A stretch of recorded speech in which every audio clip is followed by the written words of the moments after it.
আবারও ভয়ের রাজনীতি কায়েম করতে চাই, তারই প্রমাণ আজকে পেলাম। আমাদের এই মানববন্ধন দেখে তারা আমাদের চতুর্দিক থেকে তারা মুহুমুহু স্লোগান দিচ্ছে এবং নানা ট্যাগিং ফ্রেমিং দেওয়ার চেষ্টা করা হয়েছে আমাদের উপরে। শেষমেশ আমরা আমাদের বক্তারা বক্তব্য দিচ্ছিলেন, আমরা দাঁড়িয়েছিলাম।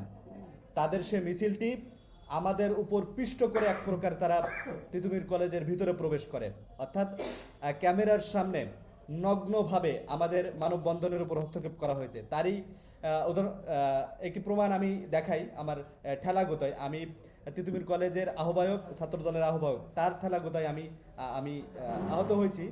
এই যে তার নাম কি?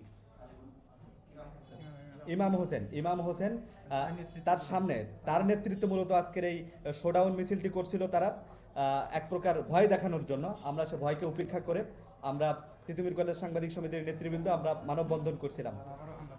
তারা এই মানববন্ধনের উপর আবারও হামলা করে। আমার ঠোঁটটি দেখতে পাচ্ছেন, ঠোঁটটি ফুলে আছে। তারা আমাদের আরও সিনিয়র ভাইয়েরা ছিলেন, তারা মানববন্ধনের কথা বলছিলেন, তাদের উপরে ধাক্কা দিয়ে তারা আবারও হামলা করে তারা ভিতরে প্রবেশ করে এবং আমরা আমাদের কার্যালয়ে বসে আছি এবং কার্যালয়ের বাইরে তিতুমির কলেজ ছাত্র দলের সন্ত্রাসীরা তারা মুহুমুহু স্লোগান দিচ্ছেন। এখনো পর্যন্ত তারা স্লোগান দিয়ে যাচ্ছেন, অর্থাৎ আমরা আমাদের ভিতরে প্রবেশ করছি, সহনশীল অবস্থায় রয়েছি। আমরা মানববন্ধনেও সহনশীল কথাবার্তা বলার চেষ্টা করেছি যাতে অপ্রীতিকর কোনো ঘটনা না ঘটে, কিন্তু ছাত্র দলের এই সন্ত্রাসীরা তারা আইন হাতে তুলে নিয়ে তারা যেভাবে আমাদের উপর আবারও হামলে পড়েছে, এর তীব্র নিন্দা এবং প্রতিবাদ জানাচ্ছি।